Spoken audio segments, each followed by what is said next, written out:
ஓம் குருவழியே ஆதி ஆதி, ஓம் குருமொழியே வேதம் வேதம், ஓம் குருவெளியே தீபம் தீபம், ஓம் குருபதமே காப்போ காப்போ. பாக்கியம் சேனல் நேயர்கள் அனைவருக்கும் கிருஷ்ணன் பாலாஜியின் பணிவான வணக்கம். ஆனந்த ராகமாய் ஓர் ஆன்மீக பயணம். நீங்கள் பார்த்து கொண்டிருப்பது உங்கள் பாக்யம் சேனல். வழங்குவோர் அன்புடன் கல்யாண் ஜுவல்லர்ஸ். இது உங்கள் பாக்யம், எங்கள் பாக்கியம். நேயர்களே, தேகம் யோகம் பாக்கியம் என்ற நிகழ்ச்சியின் மூலமாக உங்களை சந்திப்பதில் மிக்க மகிழ்ச்சி அடைகின்றேன்.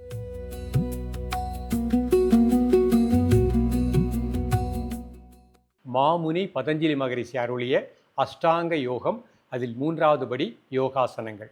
இந்த யோகாசனங்களும் முத்திரைகளும் மனிதனுடைய உடலுக்கும் உள்ளத்திற்கும் ஆரோக்கியத்தையும் அமைதியையும் கொடுக்கின்றது. ஒவ்வொரு ஆசனமும் ஒரு குறிப்பிட்ட பலனை கொடுக்கின்றது. இன்றைக்கு நம்ம பார்க்கக்கூடிய ஆசனம் சப்த கோணாசனம். இந்த ஆசனம் மிக அற்புத பலனை கொடுக்கக்கூடியது.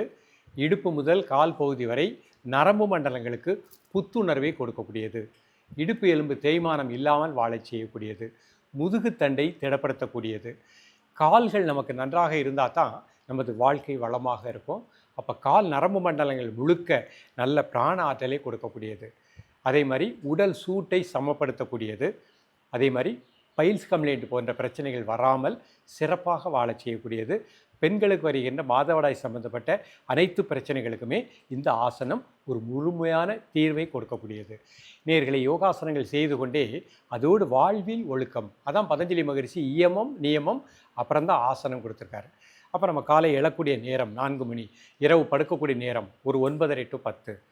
இதை கரெக்டாக நம்ம ஃபாலோ பண்ணிக்கணும். எடுக்கக்கூடிய உணவு சாத்வீகமான உணவு, பசிக்கும் பொழுது பசி எறிந்து சாப்பிடக்கூடிய பழக்கம், சாப்பிடும் பொழுது நன்றாக மென்று கூழாக்கி சாப்பிடுங்க. அதிக காரம் உப்பு புளிப்பு வேண்டாம். முடிந்த அளவு வெஜிடேரியனாகவே இருந்தீங்கன்னா இன்னும் பலன்கள் நன்றாக கிடைக்கும். ஸோ ஆண்களுக்கும் பெண்களுக்கும் இளமையையும் சுறுசுறுப்பையும் கொடுக்கக்கூடிய அற்புதமான ஆசனம் தான் சப்த கோண ஆசனம். இது ஒரு உயர்நிலை ஆசன நிலை.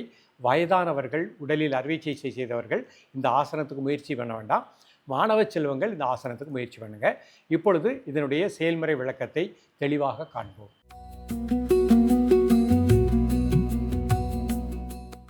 நிமிர்ந்து உட்கார்ந்துக்கோங்க. பிரீத்திங் நார்மல் பண்ணிக்கோங்க. இப்போ கால் மடிச்சுக்கோங்க. இந்த மாதிரி பிடிச்சிக்கோங்க. மெதுவாக ரைஸ் பண்ணுறேன். 1. இந்த பொசிஷனில் 10 செகண்ட் நார்மல் பிரீத்திங்கில் இருக்கணும். இந்த பொசிஷன் வந்துருங்க. இப்போ 10 வினாடி அப்படியே இருங்க. 1 2 3 4 5 6 7 8 9 10. மெதுவாக ரிலாக்ஸ் பண்ணி பேலன்ஸ் பார்த்துக்கணும். அவசரப்படாமல் நிதானமாக பண்ணணும். 2 கைகள்னால இந்த கால் பிறவர்கள் பிடிச்சிக்கிடுறேன். மெதுவாக ரைஸ் பண்ணுறேன். பேலன்ஸ் பார்த்துக்கிடணும். பொறுமையாக ஒவ்வொரு காலாக ரைஸ் பண்ணுங்கள். இப்போ இந்த பொசிஷனில் 10 வினாடி இருக்குது பாருங்கள். 1 2 3 4 5 6 7 8 9 10. மெதுவாக ரிலாக்ஸ் பண்ணி இப்போ சுகாசனத்துக்கு வந்துடுறேன். ப்ரீத்திங் நார்மல் பண்ணிக்கோங்க. இப்போ இந்த சப்தகோணாசனம் பண்ண முடியாதவங்க, அவர்களுக்கு அதனுடைய பலன்கள் கிடைக்கக்கூடிய சக்தி முத்திரை பண்ண போகிறோம். இப்போ இந்த பெரிய வயதானவர்கள் இந்த ஆசனத்துக்கு ட்ரை பண்ண வேண்டாம். அவங்க எல்லாமே சக்தி முத்திரை. கட்டைவரில் இருந்து வச்சுக்கோங்க. 2 விரலும் அடிச்சுக்கோங்க. சேர்த்துக்கோங்க. மீண்டும் ஒரு முறை பொறுமையாக பண்ணி காமிக்கிறேன். கட்டை விரலை மடிச்சுக்கணும். ஆள்காட்டி விரல் நடுவரல் அதோடு சேர்த்துக்கிடணும். சுண்டு விரல் மோதிர விரலை சேர்த்து 2 கையும் இப்படி சேர்த்துக்கிடணும். நிமிர்ந்து உட்காந்துக்கோங்க. மெதுவாக இன்ஹேல் பண்ணுங்கள். மெதுவாக எக்ஸேல் பண்ணுங்கள் 3 டைம்ஸ். Normal breathing.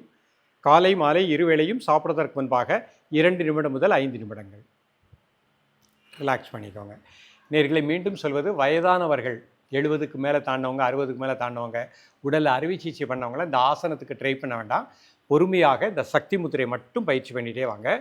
அந்த ஆசனத்தினுடைய பலன்களே உங்களுக்கு கிடைக்கும். இப்போ யங்ஸ்டர்ஸு, ஸ்போர்ட்ஸ்மேன், பள்ளி மாணவிகள் அழகாக இந்த சப்தகோண ஆசனத்தை ப்ராக்டிஸ் பண்ணலாம். நீங்கள் பண்ணும் பொழுது சுறுசுறுப்பு, உற்சாகம், இளமை, முகப்பொலிவு, நம்பிக்கை அனைத்துமே உங்களுக்கு கிடைக்கும். வாழ்க்கையில் நம்ம நிச்சயமாக நரம்பு மண்டலங்கள் எல்லாமே நன்றாக இயங்கும் பொழுது உங்களுக்கு ஒரு பெரிய ஆனந்தம் கிடைக்கும். தொடர்ந்து பயிலுங்கள். மீண்டும் சந்திப்போம். நன்றி, வணக்கம்.